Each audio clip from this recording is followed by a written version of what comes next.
teman-teman, kami dari Sekolah Indonesia Jeddah kelas 8A yang terdiri dari saya Nurul Walia dan Rolyanda. Di sini kami hanya berdua saja.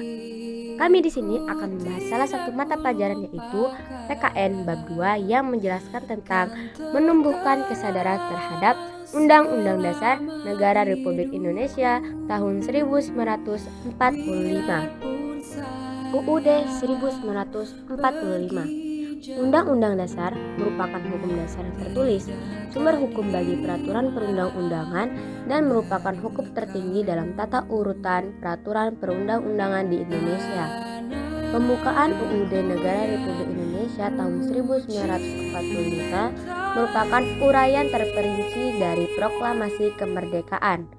Pembukaan merupakan pokok kaidah negara yang fundamental, memuat prinsip-prinsip negara seperti tujuan negara, bentuk negara, dan dasar negara.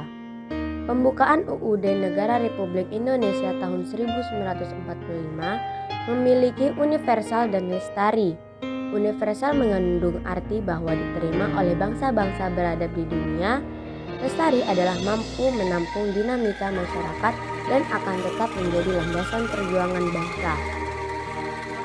Sistematika UUD NKRI tahun 1945. 1. Pembukaan terdiri dari atas 4 alinea, 2. Pasal-pasal.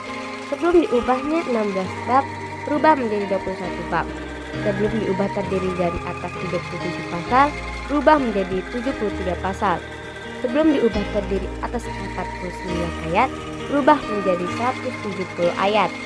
Sebelum diubah terdiri dari atas 4 pasal aturan peralihan berubah menjadi 3 pasal aturan peralihan, dan 2 ayat aturan tambahan berubah menjadi 2 pasal aturan tambahan. Berikut adalah teks pembukaan UUD Negara Republik Indonesia tahun 1945. Bisa kalian lihat foto di samping ini. Foto di samping ini adalah teks pembukaannya. Makna alinea pembukaan UUD Negara Republik Indonesia tahun 1945. 1. Alinea pertama mengandung makna dalil objektif, yaitu alasan bangsa Indonesia untuk berjuang memperoleh dan mempertahankan kemerdekaan, agar penjajah tidak bertindak sewenang-wenang terhadap bangsa dan manusia lain. Dalil subjektif yaitu aspirasi bangsa Indonesia untuk melepaskan diri dari penjajahan. Perjuangan ini didorong oleh pendirian rakyat Indonesia selama penjajahan dan kesadaran akan hak sebagai bangsa untuk merdeka. 2. Alinea kedua menunjukkan kebanggaan dan penghargaan atas perjuangan bangsa Indonesia selama merebut kemerdekaan. Ini berarti kesadaran bahwa kemerdekaan dan keadaan sekarang tidak dapat dipisahkan dari keadaan sebelumnya. 3. Alinea ketiga mengandung makna pengukuhan makna dari proklamasi yang luhur. Didorong dari motivasi spiritual yang luhur, merupakan perwujudan sikap dan keyakinan bangsa Indonesia terhadap Tuhan Yang Maha Esa. 4. Alinea keempat mengandung makna tujuan negara yang akan diwujudkan oleh pemerintah negara, yaitu melindungi segenap bangsa Indonesia dan seluruh tumpah darah Indonesia, memajukan kesejahteraan umum, mencerdaskan kehidupan bangsa, dan melaksanakan ketertiban dunia yang berdasarkan kemerdekaan, perdamaian abadi, dan keadilan sosial. Ketentuan diadakannya Undang-Undang Dasar. Bentuk negara yaitu bentuk republik yang berkedaulatan rakyat. Dasar negara yaitu Pancasila. Kemerdekaan yang diraih harus mampu mengantarkan rakyat Indonesia menuju cita-cita nasional, yaitu negara yang merdeka, bersatu, berdaulat, adil, dan makmur. Merdeka berarti negara terbebas dari penjajahan bangsa lain. Bersatu berarti bangsa Indonesia bersatu dalam negara kesatuan, bukan bentuk negara lain. Berdaulat berarti sebagai negara, Indonesia sederajat dengan negara lain, bebas menentukan arah dan kebijakan bangsa tanpa campur tangan penjajah. Adil berarti negara Indonesia menegakkan keadilan bagi warga negaranya. Makmur berarti negara mewujudkan kemakmuran dan kesejahteraan bagi warga negaranya.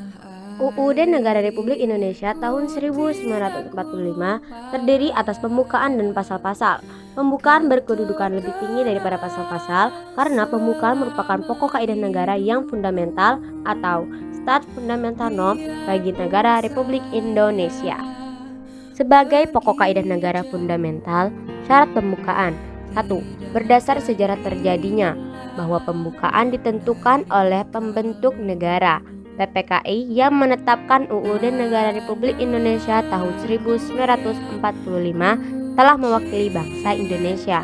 2. Berdasarkan isinya, bahwa pembukaan memuat asas falsafah negara atau Pancasila, asas politik negara atau kedaulatan rakyat dan tujuan negara. 3. Pembukaan menetapkan adanya suatu UUD Negara Republik Indonesia. Pokok kaidah fundamental yang terdapat dalam pembukaan UUD Negara Republik Indonesia tahun 1945 yaitu pokok-pokok pikirannya diciptakan dan diwujudkan dalam pasal-pasal pengakuan kemerdekaan hak segala bangsa, cita-cita nasional, pernyataan kemerdekaan, tujuan negara, kedaulatan rakyat, dan dasar negara Pancasila. Makna yang terkandung dalam pembukaan merupakan amanat dari proklamasi kemerdekaan. Oleh karena itu, alasan berdirinya Negara Kesatuan Republik Indonesia yang diproklamasikan 17 Agustus 1945 dapat dipahami dengan cara mengkaji pembukaan UUD Negara Republik Indonesia tahun 1945. Bangsa Indonesia bertekad untuk tidak mengubah pembukaan UUD Negara Republik Indonesia tahun 1945. Karena mengubah pembukaan UUD Negara Republik Indonesia tahun 1945 sama seperti membubarkan Negara Kesatuan Republik Indonesia yang diproklamasikan 17 Agustus 1945. Hal-hal yang menjadi alasan sehingga sesuatu negara memiliki undang-undang dasar. 1. Kehendak warga negara yang bersangkutan agar terjamin haknya, bertujuan untuk mengatasi tindakan-tindakan para penguasa. 2. Kehendak penguasa negara dan atau rakyatnya untuk menjamin agar terdapat sistem tertentu atas pemerintah negaranya. 3. Kehendak pembentuk negara baru agar terdapat kepastian tentang cara penyelenggaraan ketatanegaraan-nya. 4. Kehendak dari beberapa negara yang mulanya berdiri sendiri untuk menjalin kerjasama. Konstitusi dikatakan fleksibel atau luas dan rigid kaku, dapat ditinjau dari sudut pandang, dilihat dari cara mengubah undang-undang dasar dan mudah tidaknya mengikuti perkembangan zaman. Undang-Undang Dasar Negara Republik Indonesia tahun 1945 memiliki sifat 1. Tertulis, rumusannya jelas, mengikat pemerintah negara penyelenggara negara, mengikat bagi setiap warga negara. 2. Singkat dan supel, memuat aturan-aturan yang sesuai dengan perkembangan zaman, memuat hak asasi manusia. 3. Memuat norma-norma aturan-aturan dan ketentuan-ketentuan. 4. Merupakan peraturan hukum positif yang tertinggi. UUD Negara Republik Indonesia tahun 1945 berfungsi sebagai 1. Alat kontrol untuk mengontrol apakah aturan hukum yang lebih rendah sesuai atau tidak dengan norma hukum yang lebih tinggi, yaitu UUD Negara Republik Indonesia 1945. 2. Pengatur, untuk mengatur bagaimana kekuasaan negara disusun, dibagi, dan dilaksanakan. 3. Penentu, untuk menentukan hak dan kewajiban negara, aparat negara, dan warga negara. Sistematika UUD Negara Republik Indonesia tahun 1945 sebelum perubahan atau amandemen yaitu 1. Pembukaan, terdiri atas 4 alinea. 2. Batang tubuh, terdiri atas 16 bab, 37 pasal, 4 pasal aturan peralihan, 2 ayat aturan tambahan. 3. Penjelasan, terdiri atas 4 penjelasan umum dan pasal demi pasal. Sistematika setelah perubahan amandemen UUD Negara Republik Indonesia tahun 1945 yaitu 1. Pembukaan, terdiri atas 4 alinea. 2. Pasal-pasal, terdiri atas 21 bab, 73 pasal, 3 pasal aturan peralihan, dan 2 ayat aturan tambahan. Dalam melakukan perubahan UUD Negara Republik Indonesia tahun 1945 ada 5 kesepakatan dasar, yaitu 1. Tidak mengubah pembukaan Undang-Undang Dasar Negara Republik Indonesia tahun 1945. 2. Tetap mempertahankan NKRI. 3. Mempertegas sistem pemerintahan presidensial.